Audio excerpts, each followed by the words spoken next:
লা হাওলা ওয়ালা কুওয়াতা ইল্লা বিল্লাহ 499 বার পড়লে কি হয় জানলে আপনি অবাক হয়ে যাবেন। আমরা অনেক সময় কঠিন বিপদে পড়ে যাই, অনেক সময় হতাশ হয়ে যাই। ফ্রাস্ট্রেটেড পিপল, যারা সবসময় ডিপ্রেশনে থাকেন, সবসময় টেনশনে থাকেন, কি করবেন কোনো কুল কিনারা খুঁজে পাচ্ছেন না, বারবার বিপদ আসতেছে, হতাশ হয়ে যাচ্ছেন। ভালো করে মনে রাখবেন, আল্লাহ তাআলার কাছে যদি আপনি সঠিকভাবে চাইতে পারেন, অবভিয়াসলি আল্লাহ তাআলা আপনাকে দিবেন। আমরা আল্লাহর কাছে চাওয়ার মতো চাইতে পারি না। লা হাওলা ওয়ালা কুওয়াতা ইল্লা বিল্লাহ খুবই চমৎকার একটি বাক্য। যদি কোনো ব্যক্তি অভাবে থাকেন এবং এই দোয়া পরে যদি আল্লাহ তাআলার কাছে দোয়া করে, আল্লাহ পাক রব্বুল আলামিন তার অভাব দূর করে দিবেন। কোনো ব্যক্তি যদি বিপদে থাকেন, আল্লাহ পাক রব্বুল আলামিন বিপদ থেকে হেফাজত করবেন।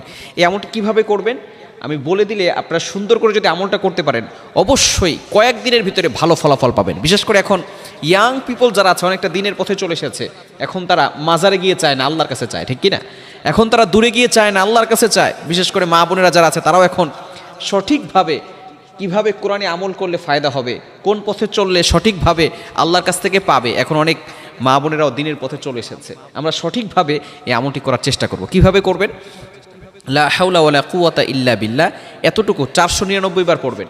এবং এটা পড়ার আগে আপনি দুরুদের আমল করবেন। মনে রাখবেন, আমরা অনেক সময় দোয়া করছি, দোয়া কবুল হচ্ছে না, বিকজ আপনি মনে রাখবেন সব সময় দোয়ার আগে যদি দুরুদ পড়া হয়, তাহলে এই দোয়াটা একেবারে আরশে আজিমে গিয়ে নক করে। আর যদি আপনি দুরুদ না পড়েন, তাহলে এই দোয়াটা মুআল্লাকুন, ঝুলন্ত অবস্থায় থাকে, পেন্ডিং বলেন আমরা। অনেক সময় দেখবেন আপনি মেসেঞ্জারে অথবা অন্য কোথাও আপনি মেসেজ পাঠিয়েছেন, যদি আপনার ফোনে অ্যামাউন্ট না থাকে, তাহলে সেটা পেন্ডিং অবস্থায় থাকে, সেটা যায় না। ঠিক তদ্রুপভাবে আপনি যদি দুরুদ না পড়েন আর আল্লাহর কাছে দোয়া করেন, এই দোয়াটা কিন্তু আরশে আজিম পর্যন্ত পৌঁছাবে না, এটা মুআল্লাকুন, আসমানে গিয়ে ঝুলন্ত অবস্থায় থাকবে। দুরুদ পড়বেন, সাথে সাথে আল্লাহ পাক রব্বুল আলামিন সেই দোয়াটা অ্যাকসেপ্ট করে নেবেন, কবুল করে নেবেন। এজন্য যেই আমলই করেন না কেন, শুরুতে আপনি দুরুদ পড়বেন। কোন দুরুদটা পড়বেন? আপনি দুরুদ ইব্রাহিম পড়তে পারেন। বিশেষ করে আমরা নামাজের ভিতরে দিয়ে দুরুদ পড়ি, আল্লাহুম্মা সাল্লি আলা মুহাম্মদ ওয়া আলা আলি মুহাম্মদ কামা সাল্লাইতা আলা ইব্রাহিম।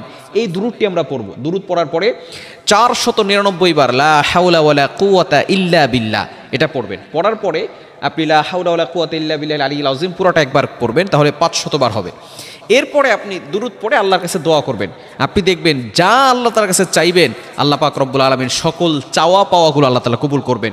বিপদে পড়ে আছেন, মেয়ের বিয়ে হচ্ছে না, টাকা পয়সার অভাব, সন্তান কথা শুনতেছে না, বিভিন্নভাবে আপনি কঠিন বিপদে পড়ে আছেন, আপনি যদি এইভাবে আল্লাহর কাছে চাইতে পারেন, আল্লাহ পাক রব্বুল আলামিন অবশ্যই আপনাকে বিপদ আপদ থেকে হেফাজত করবেন, বালা মুসিবত থেকে হেফাজত করবেন। এজন্য আমরা এই আমলটি অবশ্যই করার চেষ্টা করব, লা হাওলা ওয়ালা কুওয়াতা ইল্লা বিল্লাহ।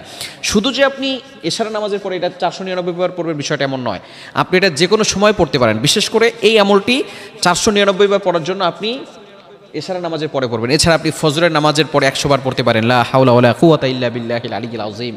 অথবা মাগরিবের নামাজের পরে 100 বার পড়বেন।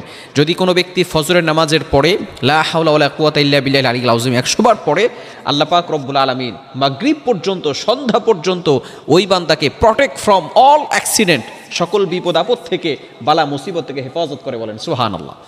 শুধু তাই নয়, আবার যদি কোনো ব্যক্তি মাগরিবের নামাজের পরে লা হাওলা ওয়ালা কুওয়াতা ইল্লা বিল্লাহিল আলিয়্যিল আযীম 100 বার করে পড়ে, আল্লাহ পাক রব্বুল আলামিন পরের দিন ফজর পর্যন্ত তাকে সকল প্রকার বিপদ থেকে হেফাজত করে দিবেন। এজন্য এই আমলটি করতে পারবো তো ইনশাআল্লাহ। নবীজি সাল্লাল্লাহু আলাইহি সাল্লাম এই আমল বেশি বেশি করতেন, সাহাবায়ে কেরামদের কেউ আমলের কথা বলতেন। এজন্য যখনই সময় পাবেন লা হাওলা ওয়ালা কুওয়াতা ইল্লা বিল্লাহিল আলিয়্যিল আযীম পড়তে হবে। পারবেন তো ইনশাআল্লাহ? আল্লাহ পাক রব্বুল আলামিন আমাদের সকলকে এই আমলটি বেশি বেশি করার তৌফিক দান করেন।